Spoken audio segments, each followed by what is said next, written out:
आखिरी बार पूछ रही हूँ भावेश तुमसे, वो सीढ़ी तुमने कहाँ रखी है? नहीं बताऊंगा मैं मर भी जाऊँ ना तो तुम्हें भी साथ लेकर डूबूंगा, समझ गई तुम? मैं डूबू या ना डूबू, पर तुमने अपनी जिंदगी जी ली है, याद कर लो अपने भगवान को।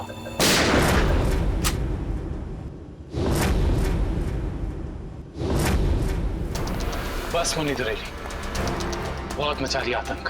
कानून को काफी वक्त से तुम्हारी तलाश थी, मगर हमें नहीं पता था कि हम इस केस के जरिए तुम तक भी पहुंच जाएंगे। खुश तो ऐसे हो रहे हो जैसे तुमने मुन्नी को जेल में डाल दिया है। ये तुम्हारी खुशकिस्मती है या बदकिस्मती कि तुम मुन्नी के दरबार में खुद चलकर आए हो? देख क्या रहे हो? खून दो इनको।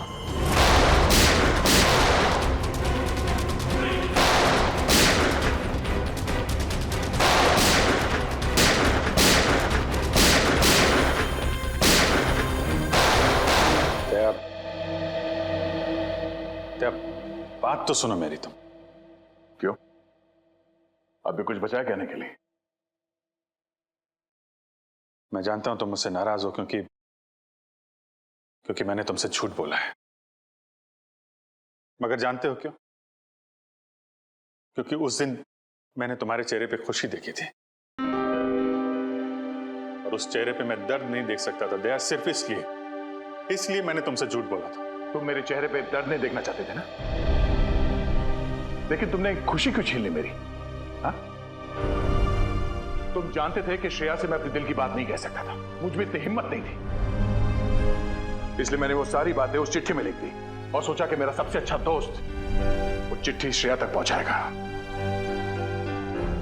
मगर इतना सब कुछ हुआ, तुमने वो चिट्ठी उसे नहीं दी। क्यों? तुमने ऐसा क्यों किया मेरे साथ? वो एक्चुअली नहीं, शायद अभिजीत तुम्हारे पास इस बात का जवाब नहीं है।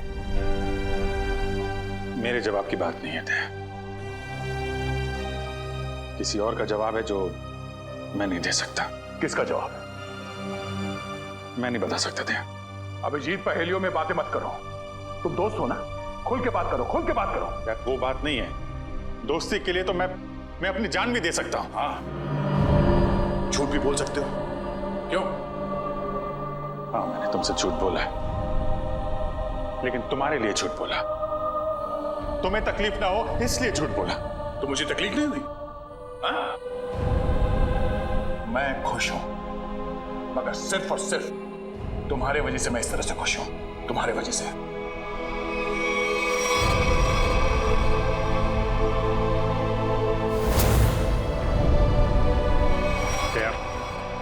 एक मिनट यार, प्लीज, ये श्रेया का गुस्सा मुझ पे मत उतारो यार।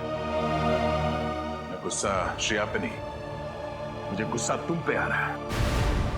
क्यों? कसूर क्या है मेरा? यही कि मैं तुम्हें खुश देखना चाहता हूं। अरे यार, सिद्धार्थ वाली बात तुमसे किसने बताई? श्रेया के घर कौन लेके गया था तुम्हें? अरे तुम और श्रेया एक साथ होते तो दुनिया में सबसे ज्यादा खुश मैं होता यार, मैं। मगर श्रेया और मैं एक साथ तो नहीं है ना? हाँ? और मैं खुश भी नहीं हूं यार। अब इन बातों में कुछ रखा नहीं है, भूल जाओ। ठीक है, मैं भूलने के लिए तैयार हूं, मगर मेरे दिल की तसल्ली के लिए एक बार मुझे बता दो, तुमने वो चिट्ठी श्रेया को क्यों नहीं दी? यानी वो, उसका जवाब मैं अभी नहीं दे सकता दया यार, मुझसे मत पूछो। क्यों ना पूछूं? इस एक सवाल का सीधा असर मेरी आने वाली जिंदगी भी पड़ता है और हमारी दोस्ती पे भी। मतलब अगर इस सवाल का जवाब मैंने नहीं दिया तो हमारी दोस्ती खत्म? मैंने ऐसा नहीं कहा। अरे रहने दो यार, अगर हमारी दोस्ती इतनी सस्ती है कि एक छोटे से आंधी के झोंके से उसकी नींव डगमगा जाए, तो मुझे भी ऐसी दोस्ती में कोई दिलचस्पी नहीं है।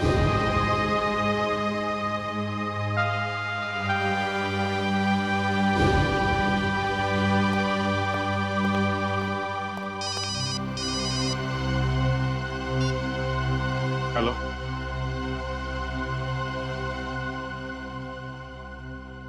जी हाँ, सीआईडी ब्यूरो। जान खतरे में? एक मिनट, कहां से बोल रहे हैं आप?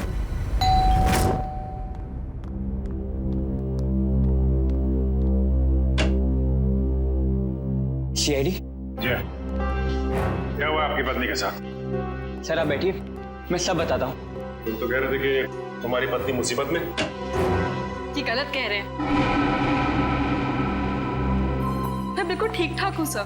तुम्हारी हिम्मत कैसे हुई मेरी पत्नी के कपड़े पहनने की?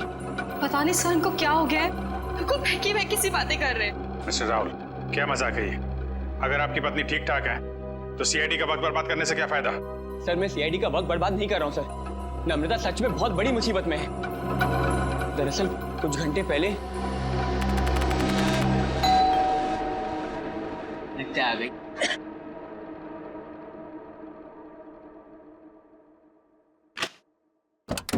हाँ साहब, आपका नया बावर्ची साहब। अरे बॉस,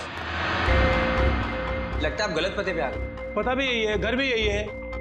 नम्रता मैम साहब ने मुझे काम पे रखा है खाना बनाने के लिए साहब। कमाल है, नम्रता ने मुझे बताया नहीं कि वो एक नया बावर्ची रख रही है।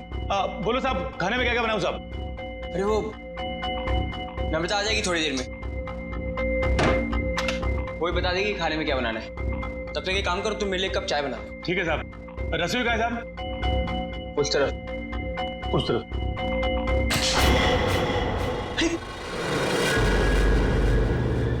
ये चाकू?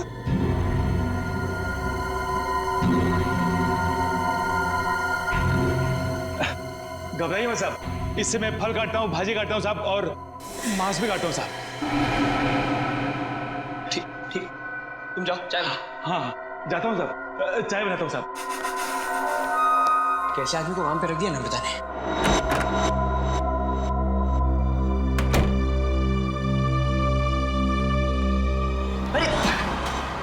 क्या साहब, डर गए क्या? ऐसे अचानक सामने आ गए तो कोई भी डरेगा ही ना। ये लो साहब आपकी कॉफी। मैंने चाय बोली थी। क्या साहब, आपने कॉफी तो मंगाया था साहब, वही लाया हूँ साहब। अरे यार मैंने चाय बोली थी। अरे कैसे बदतमीजी से बात कर रहे हो तुम? अरे एक तो गलती कर रहे हो, ऊपर से बदतमीजी से बात कर रहे हो मेरे साथ। कैसा आदमी रख दिया है। सॉरी डार्लिंग, आने में थोड़ी देरी हो गई। तो मॉल में ना अच्छी सी सेल लगी है तो कुछ ज्यादा ही शॉपिंग कर ली। एक्सक्यूज मी, कौन है आप? और यूं घर में कैसे घुसे चली आ रही है? अच्छा जी, मैंने कुछ ज्यादा खर्चा कर दिया तो इसलिए तुम अपनी पत्नी से ऐसे बात करोगे? पत्नी? कौन हो तुम? और नम्रता कहाँ है? तुम्हारे सामने। अच्छा, अब समझ में आया। मेरी पत्नी ने ही कहा है ना तुम्हें मेरे साथ मजाक करने के लिए, है ना? राहुल, तुम्हें क्या हो गया? क्यों बहकी बहकी बातें कर रहे हो? बहुत हो गया ये बकवास। हाँ, कहाँ है नम्रता? मैं अभी नम्रता को फोन करता हूँ।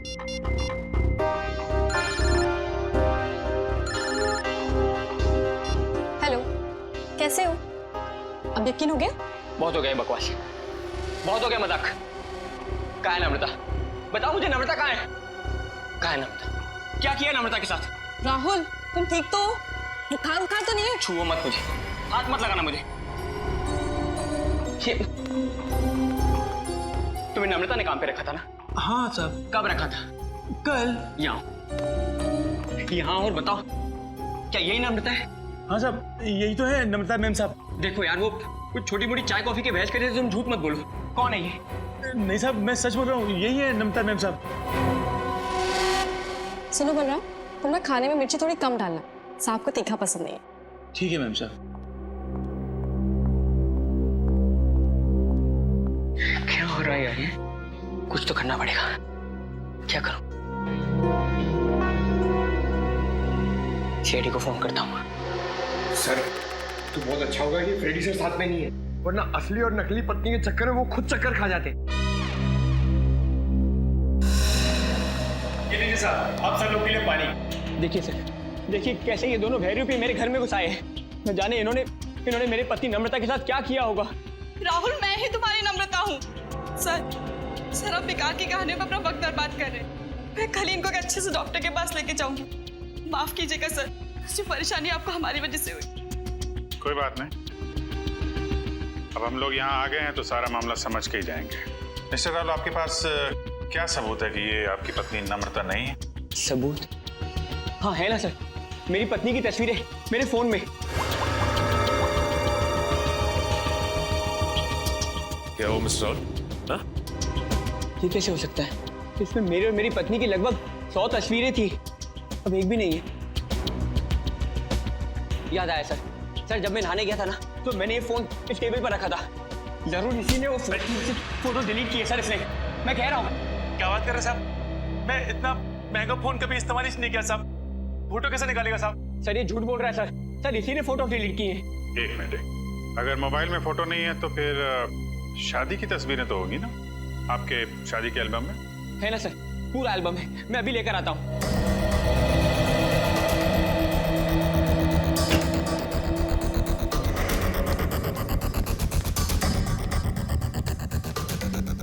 सर ये लीजिए सर, हमारी शादी का एल्बम। अब हो जाएगा दूध का दूध और पानी का पानी।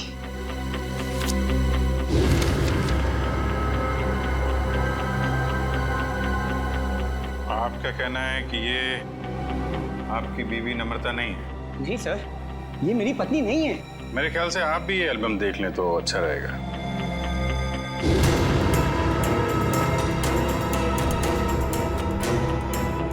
ये कैसे हो सकता है सर?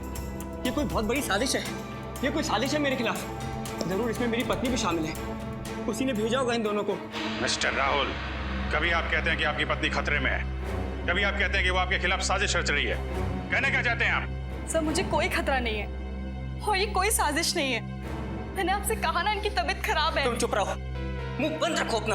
एक मिनट, आप नम्रता हैं, आपके पास कोई आईडी वगैरह है? जी हाँ सर, पासपोर्ट है, पैन कार्ड है। आपको जो चाहिए मैं दिखा सकती हूँ। प्लीज। एक मिनट।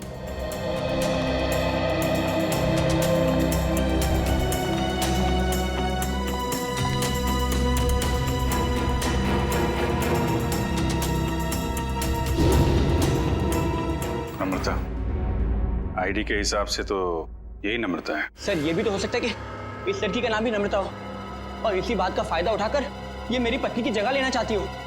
सर नाम एक हो सकता है लेकिन जन्मदिन 19 अगस्त 1986। जन्मदिन का भी एक होना ये बहुत ही बड़ा सहयोग है। क्यों राहुल?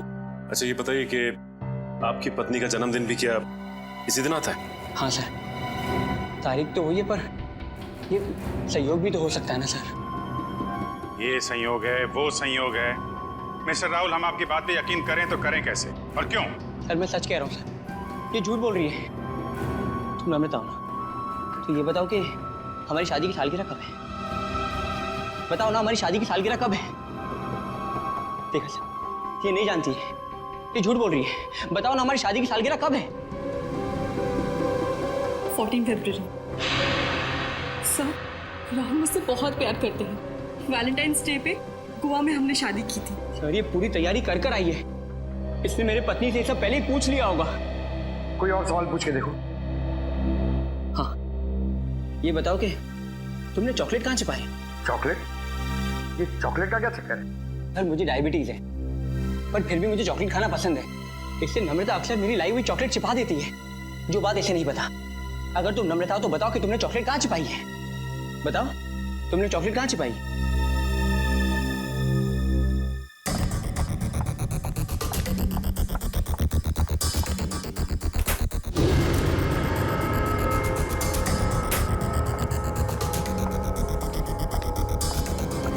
ये रही चॉकलेट।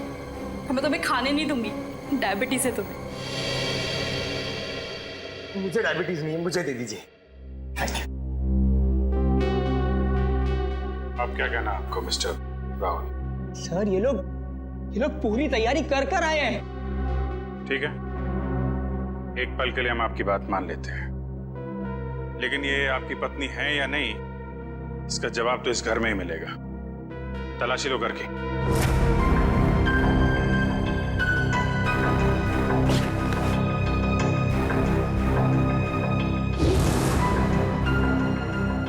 एक काम कीजिए, आप लोग अपने माता पिता को यहाँ बुलाइए, अभी पता चल जाएगा। सर मेरे माँ बाप तो दुनिया में नहीं रहे। सर मेरे भी नहीं है।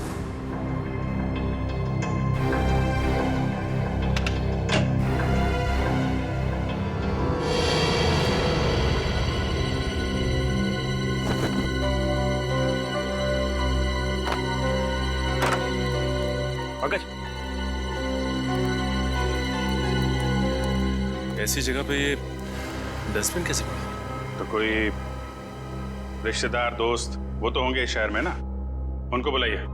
सर दरअसल हम कुछ ही दिन पहले बैंगलोर से यहाँ शिफ्ट हुए हैं। यहाँ हम किसको भी नहीं जानते। ओह, तो तुमने ये भी पता लगा लिया है?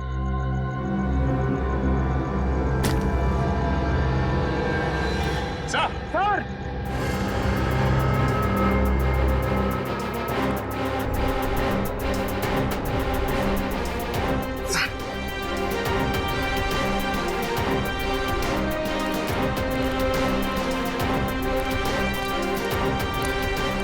सर, लाश।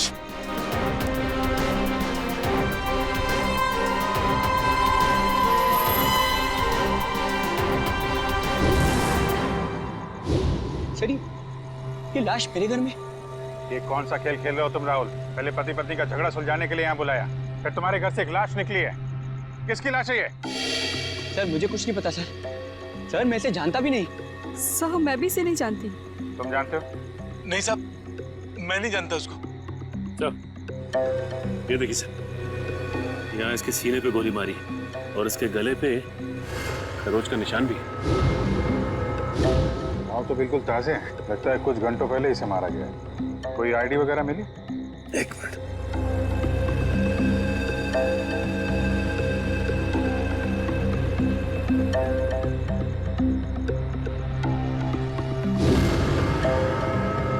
सर, इसका नाम पुलकित रॉबिन है।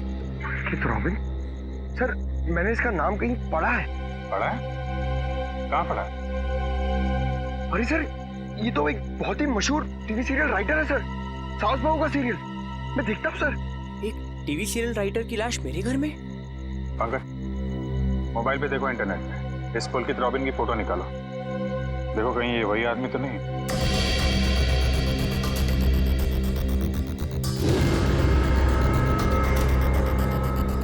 ये तो वही है सर, ये मर गया। अरे वो शो का क्या होगा? मैं तो हर एपिसोड देखता था। अभी एक नया अच्छा ट्रैक चालू हुआ था। सर मैं तो ये सब में फंस नहीं जाऊंगा ना सर? मिस्टर राहुल, तुम्हारे घर से एक लाश मिली है, लाश। जब तक खूनी पकड़ा नहीं जाता आप सब लोग हिरासत में रहेंगे। सचिन, घर सीज कर दो और इस पुलकित रॉबिन का एड्रेस निकालो। अब राधिका समीर से कहेगी दूर हो जाओ मेरी नजरों से, मैं तुम्हारी शक्ल भी नहीं देखना चाहती। समीर राधिका की नजरों से दूर हो ना हो, लेकिन हम सीआईडी वाले आपकी नजरों से दूर नहीं होने वाले। सीआईडी? और मेरे घर में? जी, वैसे आप राइटर्स लोगों का काम बहुत मुश्किल होता है ना, इतना पेचीदा ताना बाना मुनना पड़ता है, कभी कहानी का, कभी किरदारों का और कई बार खून का। दरअसल मैं समझी नहीं, आप लोग यहाँ क्यों आए हैं? दरअसल हम आपसे खून के बारे में पूछताछ करने आए, मगर अगर आप चाहें तो अगले हफ्ते देविका के साथ शो में क्या होने वाला है ये हमें बता सकती हैं, क्योंकि पुलकित जी तो रहे नहीं। क्या पुलकित सर का खून हो गया? कब और कैसे? ये तो अब आप ही बता सकती हैं। मैं? मुझे कुछ नहीं पता। इतनी भोली बनने की जरूरत नहीं है आपको। हम पुलकित के घर से आ रहे हैं। पुलकित की पत्नी ने बताया कि आप पुलकित की असिस्टेंट हैं। और कल शाम वो आपसे मिलने के लिए ही घर से निकले थे, मगर वापस पहुंचे ही नहीं। ये बात सच है, मैं और पुलकित सर कॉफी शॉप में मिलने वाले थे, लेकिन वो वहाँ पहुंचे ही नहीं। कौन सी coffee shop? IG coffee shop. वही जो बैरिक्स रोड पे? हाँ जी वही। मगर पुलकित की लाश हमें मिली सृष्टि नगर में, और ये बैरिक्स रोड सृष्टि नगर से बहुत दूर है। तो इसका मतलब ये है कि तुमने पुलकित को कॉफी शॉप पर बुलाया, उसके बाद उसे बहला फुसलाकर तुम सृष्टि नगर ले गई और वहां तुमने उसका खून कर दिया। नहीं, ये बात गलत है। मैं ऐसा क्यों करूंगी? क्योंकि तुम पुलकित से जलती थी और तुम पुलकित की जगह लेना चाहती थी, इसलिए तुमने पुलकित का खून कर दिया। ये सब झूठ है। मैं 8 बजे से लेकर 11 बजे तक उनका इंतजार करती रही, पर वो वहां पर पहुंचे ही नहीं। मैं घर वापस आ गई क्योंकि उनका फोन भी नहीं लग रहा था। आपकी बात में कितनी सच्चाई और कितना झूठ, ये बहुत जल्द पता लग जाएगा। आप हमारे साथ चलिए। मगर कहाँ? ये सब क्या है? आप लोग हमें यहाँ क्यों लाए हैं? कोई कुछ बता क्यों नहीं रहा है हमें? एक मिनट, शांत हो जाए मैडम, सब कुछ पता चल जाएगा। मैं पुलकित की पत्नी हूँ और आप मुझ पर भी शक कर रहे हैं। हम किसी पर शक नहीं कर रहे, हम अपनी ड्यूटी कर रहे। ये आप प्लीज अपना हाथ आगे बढ़ाइए, हम लोगों को आपके खून के सैंपल्स लेना है। खून का सैंपल? मगर क्यों? क्योंकि पुलकित की गर्दन पर हमें कुछ खरोंच के निशान मिले और उस खरोंच में नेल पॉलिश के ट्रेसेस हैं। इसका मतलब साफ है, पुलकित के खून में किसी लड़की का हाथ है। लाइए हाथ आगे कीजिए। तो फिलहाल इस केस में लड़कियां सिर्फ आप तीनों ही हैं। सर आप लोग खूनी को ढूंढने में इतनी मेहनत करें, प्लीज मेरे पत्नी को भी ढूंढिए ना। न जाने नम्रता किस हाल में होगी, कहाँ होगी। फिर वही बात राहुल, कब तक खेलोगे ये खेल? और मैं एक बार नहीं बार बार कह चुकी हूँ कि मैं ही तुम्हारी नम्रता हूँ। चुप हो जा तुम, कितना झूठ बोलोगी? क्या चाहिए तुम्हें? पैसे चाहिए ना? कितने पैसे चाहिए तुम्हें मेरे घर और मेरी जिंदगी से जाने के लिए? क्या? मैं और पैसे? कैसी बात कर रहे हो तुम राहुल? मिस्टर राहुल, आपके पास आपकी पत्नी का फोटो नहीं है, चेहरा तो याद है, कम से कम उनका स्केच तो बनवा सकते हैं। जी सर, जरूर। ये बाल आगे से, हाँ यहाँ से थोड़े और लंबे। सर, हमारे क्रिमिनल डेटाबेस में इस बावर्ची का कोई रिकॉर्ड नहीं है। देखा साहब, मैं बोल रहा था ना साहब, मैं एकदम निर्दोष है साहब, मुझे जाने दो ना साहब। ठीक है, तुम जा सकते हो, मगर याद रहे तुम शहर से बाहर नहीं जाओगे और जब भी बुलाया जाए ब्यूरो आ जाना। ठीक है। पता नहीं किसका स्केच बनवा रहे हैं, मैं तो यहाँ बैठी हूँ। Sir. Okay, thank you Paresh. तो राहुल, स्केच ठीक बना? हाँ सर बिल्कुल, यही है मेरी पत्नी नम्रता। और मैं कौन हूँ? इसकी सौतन? पता नहीं सर किस लड़की का चेहरा है ये, किसका चेहरा बनवाया इन्होंने, मुझे तो समझ में नहीं आ रहा। किसकी नजर लगी है हमारी हंसती खेलती जिंदगी को? सर इसके आंसू पे मत जाइए, ये मगरमच्छ के आंसू है। ये इन्हें हथियार बना के मेरे खिलाफ इस्तेमाल करना चाहती है, मुझे फंसाना चाहती है सर। राहुल, अगर तुम्हें मेरे साथ नहीं रहना तो साफ साफ कह दो ना, मैं तुम्हें डिवोर्स दे दूंगी। पर ये सब ड्रामा करने की क्या जरूरत है? सर ये पुलकित के कॉल रिकॉर्ड्स हैं। उसने जेनिफर के साथ में शाम को 5 बजे बात की थी और ठीक 1 घंटे बाद उसे लैंडलाइन नंबर से फोन आया था सर। अच्छा, ये लैंडलाइन नंबर है किसका, कुछ पता किया? हाँ sir, Bhavesh imports and exports नाम है कंपनी का। क्या कहा आपने? Bhavesh imports and exports? हाँ, क्यों? आप इस कंपनी के बारे में जानती हैं? हाँ सर, मैं जानती हूँ। राहुल इसी कंपनी में तो काम करते हैं। आप लोग मेरी तरफ इस तरह क्यों देख रहे हैं? मैंने उसे फोन नहीं किया है सर, मैं तो उस पुलकित को जानता तक नहीं हूँ। बुधवार शाम 6 बजे तुम अपने ऑफिस में थे या नहीं? 6 बजे ठीक तरह याद तो नहीं आ रहा, पर शायद तब तक मैं ऑफिस से निकल गया था सर। देखो राहुल, शायद से तो काम नहीं चलेगा। सर अगर आप लोगों को मेरे पे विश्वास नहीं है तो आप लोग मेरे ऑफिस चल के पूछताछ कर सकते हैं। ठीक है, तो चलकर पूछताछ कर लेते हैं तुम्हारे ऑफिस में, और ये भी पता कर लेते हैं कि जो स्केच तुमने बनाया है ऐसी कोई लड़की है भी या नहीं। एक बार शर्मा जी बस पहुंचा दीजिए, मैंने चेक कर लिया। उन्हें बोलिए टेंडरिंग का प्रोसेस चालू था। अरे राहुल, तुम यहाँ पर इस वक्त और आज ऑफिस नहीं है? और ये लोग कौन है? सर ये लोग सीआईडी से हैं। सीआईडी? जी सर। क्या बात है, बताओ। क्या बताऊं सर, मैं एक बहुत बड़ी मुश्किल में फंस गया हूँ। कैसी मुसीबत? लाश मिली इनके घर के बैकयार्ड से। व्हाट? ये मैं क्या सुन रहा हूँ? कहीं तुम्हारा इसमें कोई हाथ तो नहीं है? नहीं सर, मेरा इसमें कोई हाथ नहीं है। मैं तो उस पुलकित रॉबिन नाम के आदमी को जानता तक नहीं जिसकी लाश मेरे घर से मिली है। मिस्टर भावेश, आप अपने जरा सारे स्टाफ को बुलाएंगे। सुमित,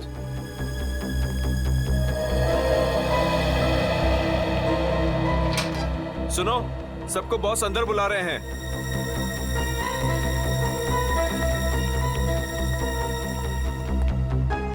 इस फोटो को देखिए, ये आदमी पुलकित है जिसकी लाश हमें राहुल के घर से मिली। कोई पहचानता है इसे? जरा ध्यान से देखिए, टीवी सीरियल लिखते थे। आप इसे पहचानते हैं या इनसे जुड़े किसी आदमी को जिनका इनके साथ संबंध हो? ऐसा तो हो नहीं सकता कि आप में से कोई भी इन्हें नहीं जानता, क्योंकि आपके ऑफिस के लैंडलाइन से फोन किया गया था शाम को 6 बजे बुधवार। व्हाट? तो शायद राहुल ने किया होगा। मैं क्यों फोन करूंगा सर, मैं तो उसे जानता भी नहीं। और ऐसा भी तो हो सकता है कि इसी ऑफिस से किसी और ने फोन किया हो। और तो और सर, मैं तो जिस घर में रहता हूँ घर भी मुझे ऑफिस की तरफ से मिला है। Interesting, very interesting. आप में से किसी को याद है कि बुधवार को राहुल कितने बजे तक ऑफिस में था? हाँ सर, 5:30 बजे तक। 5:30 बजे, और पुलकित को फोन किया गया 6 बजे। हरीश जी, बहुत बहुत शुक्रिया हमारी दुविधा दूर करने के लिए। Thank you. हरीश, क्या तुम मेरा एक काम और करोगे? हाँ हाँ बोलो। तुम्हें याद है तुम वो इम्पोर्टेंट पेपर्स लेकर मेरे घर आए थे? हाँ याद है। तब तुम मेरे पत्नी नम्रता को मिले थे ना? हाँ हाँ राहुल, लेकिन उस बात का इस खून से क्या लेना देना है? लेना देना है, क्योंकि एक अनजान औरत मेरे घर में घुस आई है और मेरे पत्नी होने का नाटक कर रही है। क्या तुम प्लीज उसे चल के मेरे लिए पहचान सकते हो? हाँ हाँ श्योर। कहाँ है वो औरत? नीचे हमारी गाड़ी में बैठी हुई, आइए हमारे साथ। देखना सर, अब इस औरत का भांडा फूट जाएगा। धीरज रखिए, अभी पता चल जाएगा। अरे हरीश जी, कैसे हैं आप? हेलो नम्रता, मैं ठीक हूँ, तुम कैसी हो? क्या बताऊं, पता नहीं राहुल को क्या हो गया है। हरीश, ये तुम क्या कह रहे हो यार? ये मेरी पत्नी नम्रता नहीं है। व्हाट? ये कैसी बात कर रहे हो राहुल? यही तो नम्रता है, तुम्हारी पत्नी, जिससे तुमने मुझे मिलवाया था। अब क्या कहना है मिस्टर राहुल आपका? है कोई जवाब आपके पास? हरीश, लगता है तुम्हारी आंखों का नंबर बढ़ गया है। जाके अपनी आंखें टेस्ट करवाओ। तुम एक ही बार मिलो, इसलिए शायद इसे पहचान नहीं पा रहे हो। हाँ मिस्टर राहुल, मेरे चश्मे का नंबर जरूर बढ़ गया है, लेकिन मेरी याददाश्त कमजोर नहीं हुई है। यही नम्रता है। यकीन नहीं होता ये सब में तुम भी शामिल हो। सर, मैं कह रहा हूँ पुलकित के खून में ना इसी का हाथ है। अरे ये कैसी बात कर रहे हो राहुल? तुम्हारा दिमाग खराब हो गया? सर, ये झूठ बोल रहा है। मैं ठीक कह रहा हूँ सर। राहुल, ठीक और गलत का फैसला हम लोग करेंगे, आप नहीं। सर, मैं आपको कुछ बताना चाहती हूँ। सर, कुछ साल पहले राहुल को एक मानसिक बीमारी थी और शायद उन्हें वो बीमारी वापस हो गई है। क्या? इतनी बड़ी बात तुमने हमसे छुपाई क्यों? ये भी पता कर आई हो तुम? सर, ये सच है कि मुझे बीमारी थी, पर अब मैं बिल्कुल ठीक हूँ। अब चाहे तो बैंगलोर में मेरे साइकियाट्रिस्ट से बात कर सकते हैं। हाँ सर, मैं भी वही कह रही हूँ। ये बिल्कुल ठीक हो गए थे, पर शायद इन्हें दोबारा दौड़ना पड़ रहा है। ये मुझे पहचानने से इनकार कर रहे हैं। सर, शायद इन्होंने ही पुलकित को मारा होगा। चुप हो जाओ तुम। एक तो मेरी बीवी को गायब कर दिया, ऊपर से मेरे पे झूठा इल्जाम लगा रही है। मैं इसे जान से मार दूंगा। पीछे हो। क्या बिगाड़ा है मैंने राहुल तुम्हारा? सर प्लीज, राहुल को अपनी कस्टडी में ले लीजिए सर। देखिए ना, अपनी पत्नी को दिन दहाड़े जान से मारने की धमकी दे रहा है ये। पुलकित का खून राहुल ने किया है या किसी और ने, इसका पता तो हम लगा ही लेंगे, मगर ऐसा तो हो नहीं सकता कि पुलकित को मरते हुए किसी ने देखा या सुना ना हो। उस मोहल्ले के लोगों से पूछताछ करनी होगी। सर, आसपास के सभी घरों में हमने पूछताछ कर ली है, बस ये एक आखिरी घर बाकी है। चलो यहाँ भी पूछ के देखते हैं। संभल के।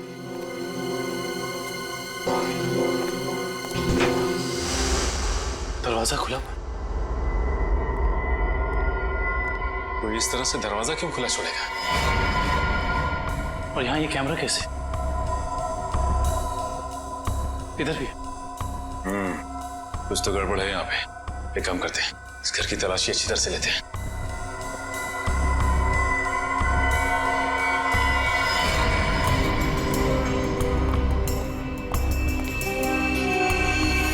सर जल्दी आइए।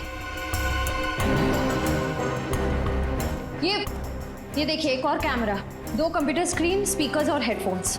दो कंप्यूटर स्क्रीन एक साथ बाहर, और यहाँ कैमरास भी लगे। कहीं यहाँ वीडियो एडिटिंग तो नहीं चल रही? इसे ऑन करो।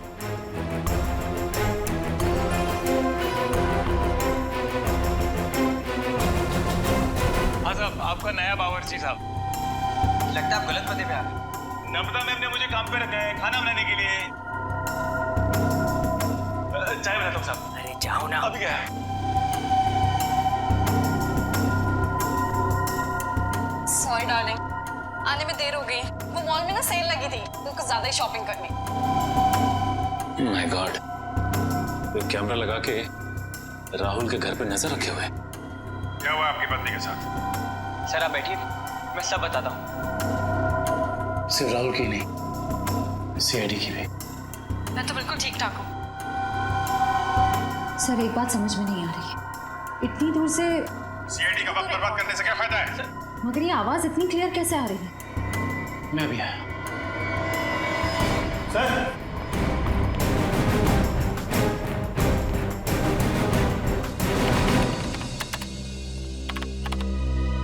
एक काम करते हैं, इस जगह को अच्छी तरह से छान मारते हैं। हो सकता है यहाँ कुछ मिल जाए। हाँ?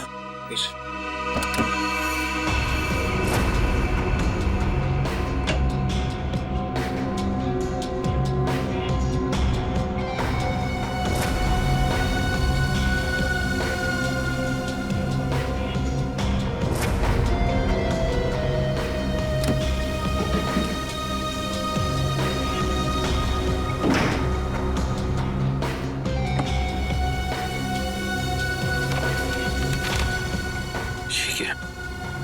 क्या हुआ सर? ये देखो, जमीन के पेपर्स। ये घर किसी गिरधारी के नाम पे है।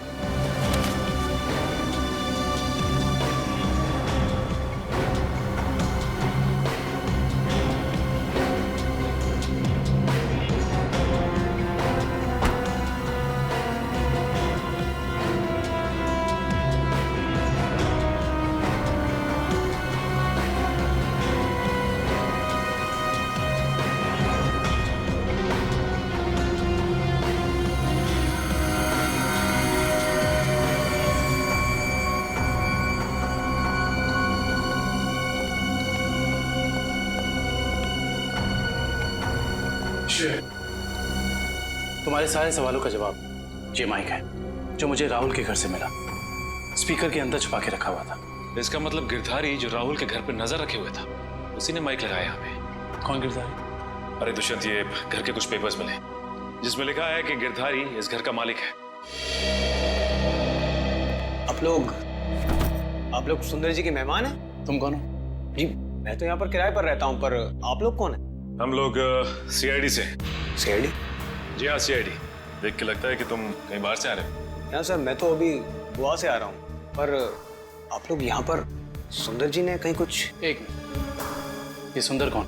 सर जब मैं यहाँ से जा रहा था तो मैंने ये घर सुंदर नाम के एक अंकल को किराए पर दिया था। क्या बात, तुम खुद यहाँ पे किराए पे रहते हो और ये घर तुमने किसी को किराए पे दे दिया? सर मैंने सोचा कि गोवा जाने का खर्चा निकल आएगा सर, इसलिए। और गिरधारी जी जिनका ये घर है वो कहाँ है? सर वो तो लंदन में रहते हैं सर, साल में सिर्फ एक बार ही इंडिया आ पाते हैं। ओह, उसी का फायदा उठा रहे हो तुम? ये कंप्यूटर कैमरास तुम्हारे? नहीं सर, ये सब मेरा नहीं है सर। झूठ बोल रहे हो तुम राहुल के घर पे नजर रखे हुए थे, जासूसी कर रहे थे उस पे। जासूसी? सर मैं राहुल के ऊपर जासूसी नहीं कर रहा था सर।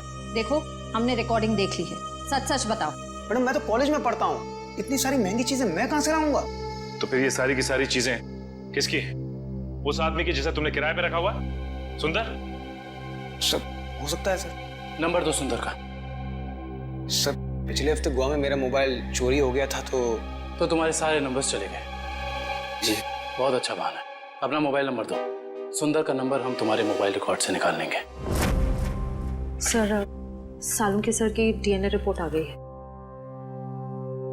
पुलकित के खरोचों में जो नेल पॉलिश के अंश मिले थे वो ना ही नम्रता के थे, ना ही संजना के और ना ही जेनिफर के। मतलब इस केस में कोई और औरत भी शामिल है? सर हो सकता है वो स्केच वाली औरत हो जिससे राहुल अपनी बीवी कह रहा है। हो सकता है। जब तक हमें उस औरत के बारे में कुछ पता नहीं चल जाता, कुछ कह नहीं सकते। क्या हुआ, उस नेल पेंट के बारे में कुछ पता चला क्या?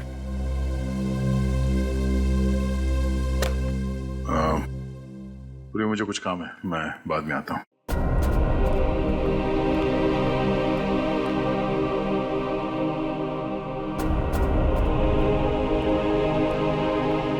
सर जतिन के फोन रिकॉर्ड्स चेक करिए। सुंदर का नंबर तो नहीं मिला, मगर किसी मनीष नाम के आदमी का नंबर मिला है। करता क्या है मनीष? सर कैमरास और रीडिंग मशीन किराए पे देता है। मनीष? इस मनीष से मिलना पड़ेगा। सर यही है वो सुंदर अंकल जिन्हें मैंने अपना घर किराए पे दिया था।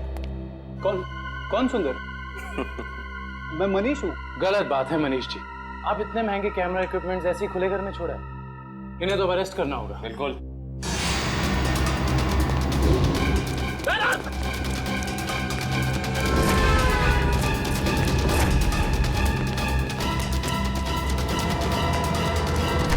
अरे रुको रुको रुको मनीष, कहाँ भाग के जा रहे हो? अभी तो तुम्हारा ऑडिशन भी बाकी है, जो शुरू होता है अब। मेरा कोई इरादा नहीं था सर, मैंने तो वही किया जो मुझसे कहा गया था करने के लिए। जिसने मेरे दुकान से कैमरा और एडिटिंग मशीन किराए पे लिया था, उसी ने मुझसे कहा था ये सब करने के लिए। जिसने तुमसे कैमरा किराए पर लिया, उसी ने तुमसे घर भी किराए पर लेने को कहा? जी सर, उसी ने मुझसे कहा था कि कैमरा इस तरह से फिट करूं कि सामने वाले घर का सारा नजारा दिखना चाहिए। अब तो मिलना पड़ेगा इस इंसान से। है कौन ये जनाब? जी कहिए। जी हम लोग सीआईडी से। सीआईडी? आइए। भावेश का कुछ पता चला क्या? भावेश का पता चला मतलब? हम लोग तो भावेश से ही मिलने आए। लेकिन वो तो कल से घर नहीं आए। उनका फोन भी नहीं लग रहा है। क्या कल से घर नहीं आया? आपने पुलिस में रिपोर्ट लिखवाई? मैंने रिपोर्ट लिखवाई थी, लेकिन उन्हें भी कुछ पता नहीं चल पा रहा है। सर लगता है उन्हें पता चल गया होगा कि हम आने वाले हैं, इसलिए एक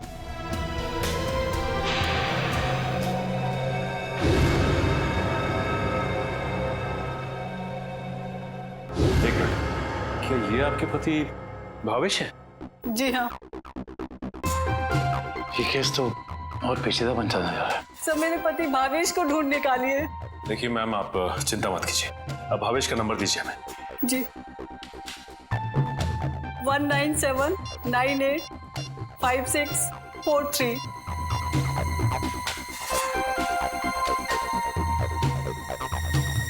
भावेश का फोन तो ऑफ आ रहा है। पंकज, भावेश के फोन के IMEI नंबर से पता करो कि उसका मोबाइल इस वक्त कहाँ है।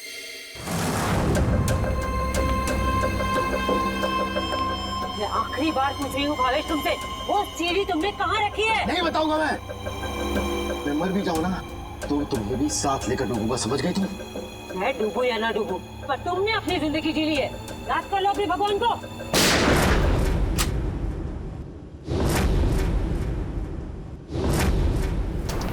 बस मुन्नी दुरेली, बहुत मचा रही आतंक। कानून को काफी वक्त से तुम्हारी तलाश थी, मगर हमें नहीं पता था कि हम इस केस के जरिए तुम तक भी पहुंच जाएंगे। खुश तो ऐसे हो रहे हो जैसे तुमने मुन्नी को जेल में डाल दिया है। ये तुम्हारी खुशकिस्मती है या बदकिस्मती कि तुम मुन्नी के दरबार में खुद चलकर आए हो? देख क्या रहे हो? ढूंढ दो इनको।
मुझे भावेश ने नम्रता को अगवा करने के लिए कहा था।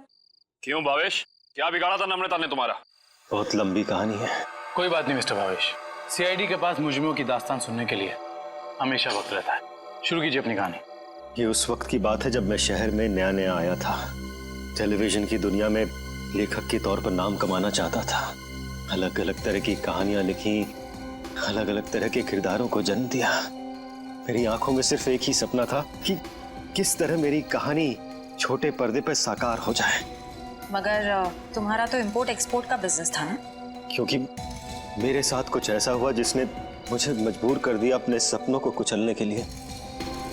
जिसके साथ मैं किराए के घर में रहता था, जिसे मैं अपना दोस्त समझता था, उसने मुझे धोखा दिया।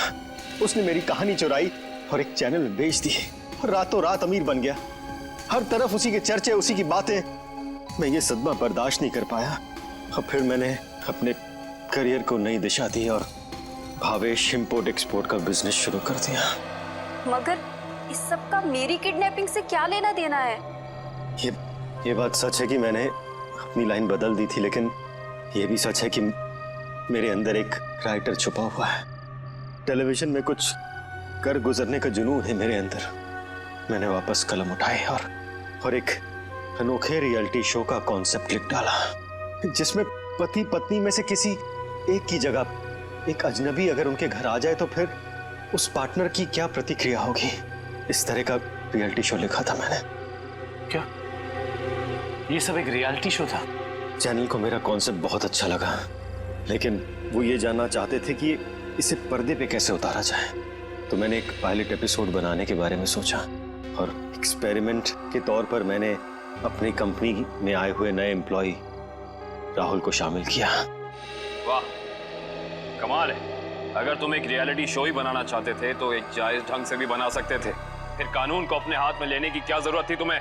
मैंने कोशिश तो की थी जायज तरीके से करने की, लेकिन किसी ने मेरी मदद नहीं की। तो मैंने सोचा कि क्यों ना कुछ दिनों के लिए नम्रता को अगवा कर लिया जाए और फिर मैं अपने दो कलाकारों बावर्ची और नकली नम्रता को उसके घर भेज दूंगा और काम होने के बाद असली अमृता को फिर उसके घर भेज देता। और इसमें वो टीवी राइटर पुलकित रॉबिन, वो कहां से आ गया?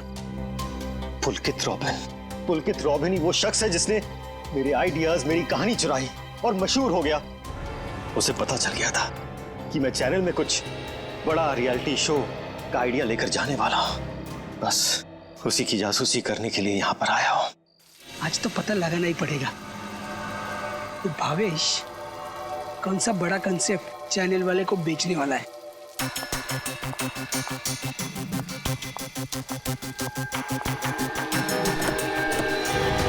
चल गाड़ी में बैठ। मानो तुम, मैं नहीं जाऊंगी। गाड़ी में बैठी होने वाला छोड़ो मुझे। क्या कर रहे हैं तुम लोग? छोड़ो उसको। क्या कर रहे हैं तुम लोग?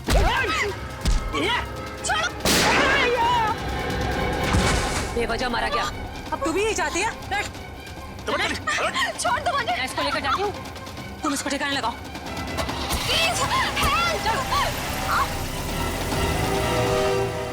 घर पहुंचकर जब मैं मेरे लगे हुए कैमरा की फुटेज देख रहा था, तब मैंने देखा कि इस मुन्नी ने पुलकित का खून कर दिया है और मेरे बने बनाए प्लान को चौपट कर दिया। मैं उसे मारना नहीं चाहती थी, वो खुद बीच में आ गया था। और जब आप लोग मेरे ऑफिस आए तब आप लोगों को देखते ही मैं समझ गया कि अब सीआईडी से बचना नामुमकिन है। मैं बहुत घबरा गया था और उसी घबराहट में मैं यहाँ मुन्नी से मिलने आ गया। मुन्नी, तुमने मुझे फंसा दिया। पता है सीआईडी मेरे ऑफिस तक चली आई। एक तो पुलकित को मारा, ऊपर से उसकी लाश मेरे घर में छुपा दी। बोला था ना सेठ, लड़का लोगों को नहीं पता था कि तुम्हारा घर राहुल की कंपनी में आता है। अरे मैंने तुम्हें सिर्फ किडनैप करने के लिए कहा था, वो भी कुछ दिनों के लिए, पर तुमने पूरा रायता फैला दिया। याद रखना मुन्नी, अगर सीआईडी ने मुझे गिरफ्तार किया ना तो मैं तुम्हारी सारी पोल खोल दूंगा। कहाँ रखा है? बोल। नहीं बताऊंगा। नहीं। इसको भी बांध दे। मुन्नी ठीक नहीं करेगा। तो वो टेप कहाँ है जिसमें मुन्नी की रिकॉर्डिंग थी? मेरे मैनेजर हरीश के पास। सिर्फ वही एक शख्स था जिसे मेरे रियलिटी शो के आइडिया के बारे में पता था। और वो माइक, वो कब लगाया राहुल के स्पीकर में? वो स्पीकर राहुल का नहीं था, वो स्पीकर भी गिफ्ट के तौर पर मैंने राहुल के घर भिजवाया था। जब हरीश उसके घर फाइल लेकर गया तो उसी के साथ मैंने स्पीकर भिजवा दिया था। लेकिन आपने हमारे विश्वास के साथ खिलवाड़ किया है भावेश जी। मुझे माफ कर दीजिए, मैं तो बस ये सोच रहा था कि टेलीविजन में मुझे नाम कमाने का इससे अच्छा मौका नहीं मिलेगा, बस इसीलिए मैंने ये सब कुछ किया। मुन्नी को तो फांसी होएगी, तुम्हारा जुर्म भी कुछ कम नहीं है भावेश।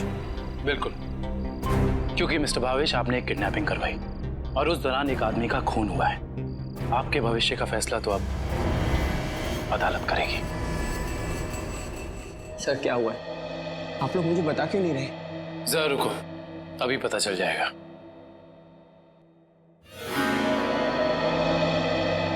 राहुल। राहुल। नम्रता, तुम ठीक तो हो? तुम ठीक हो ना? हाँ, मैं ठीक हूँ। थैंक गॉड तुम आ गई। थैंक गॉड तुम वापस आ गई। मुझे तो लगा था मैंने तुम्हें हमेशा हमेशा के लिए खो दिया है। हाँ, मुझे भी ऐसे ही लगा था। मुझे तो उम्मीद भी नहीं थी कि मैं कभी तुम्हारे पास जिंदा लौट कर भी आऊंगी। वो तो अच्छा हुआ कि सही वक्त पर सीआईडी वाले आ गए, जिन्होंने हमें फिर से मिला दिया। तुम दोनों मुझे माफ कर देना। मुझे नहीं पता था कि मेरी एक्टिंग चीजों को इतनी गलत दिशा में ले जाएगी। एक्टिंग? मैडम, माना कि भावेश जी ने आपको वहाँ एक एक्टिंग असाइनमेंट के लिए भेजा था, मगर लाश देखने के बाद और सीआईडी की कस्टडी में होने के बावजूद आपने हमें सच क्यों नहीं बताया? क्योंकि सर, उन्होंने मुझसे कहा था कि कितनी भी टेढ़ी स्थिति क्यों ना आ जाए, मैं अपना काम करना ना छोड़ूं, एक्टिंग ना छोड़ूं। इसलिए मुझे लगा कि वो लाश भी नकली है और सीआईडी भी, सब बस रियलिटी शो का हिस्सा है। वाह, और आप अपनी एक्टिंग के चौके छक्के की बारिश करते रही। मुझे माफ कर दीजिएगा सर। और आपको तो पता है ना कि एक नए एक्टर के लिए टीवी और फिल्मों की दुनिया में पाँव जमाना कितना मुश्किल है। इसलिए मैं कोई गलती करना नहीं चाहती थी, इसलिए मैं एक्टिंग करती रही। अब आप लोग मुझे जो सजा देना चाहें मुझे मंजूर है। सर रहने दीजिए ना सर, अब मुझे मेरी नम्रता मिल गई और आप लोगों ने असली मुजरिम को पकड़ लिया है। गलती तो उन्होंने की है तो इन्हें सजा भी मिलेगी, लेकिन इन्हें क्या सजा मिलेगी ये अदालत तय करेगी।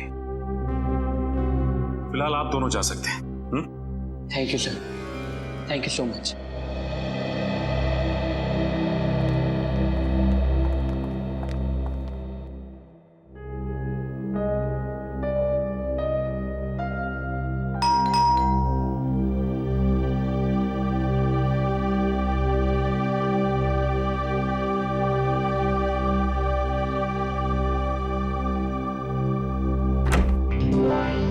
तारिका, आओ। अच्छा हुआ तुम आ गई। सब ठीक है ना अभिजीत? नहीं, इस वक्त बुलाया इसलिए पूछ रही थी। नहीं, वो एक्चुअली मुझे तुमसे कुछ जरूरी बात करनी थी। कितने परेशान लग रहे हो, क्या बात है? एक्चुअली समझ नहीं पा रहा हूँ मैं तुमसे कैसे बताऊं। मैं समझ गई, दया के बारे में ना?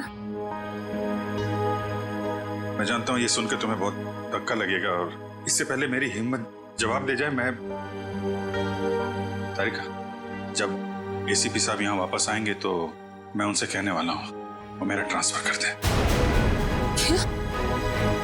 ट्रांसफर? I'm sorry, तारिका, मैं और बर्दाश्त नहीं कर सकता। मेरे और दया के बीच में जो कुछ चल रहा है, मैं अभिजीत, लेकिन दया तो तुम्हारा दोस्त है ना? हाँ, लेकिन अब दोस्ती रही कहाँ? ऐसे क्या, दोस्तों के बीच में तो ऐसा होता रहता है, ऐसी छोटी मोटी गलतफहमी, ऐसे झगड़े। इसका मतलब ये थोड़ी कि एक दोस्त ऐसे मुंह मोड़ के निकल जाए। तारिका, मैं जान दे सकता हूँ मैं उसके लिए, वो बात नहीं है,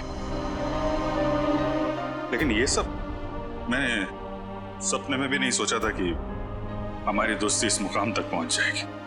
मैंने फैसला कर लिया है, मैं यहाँ से चला जाऊंगा।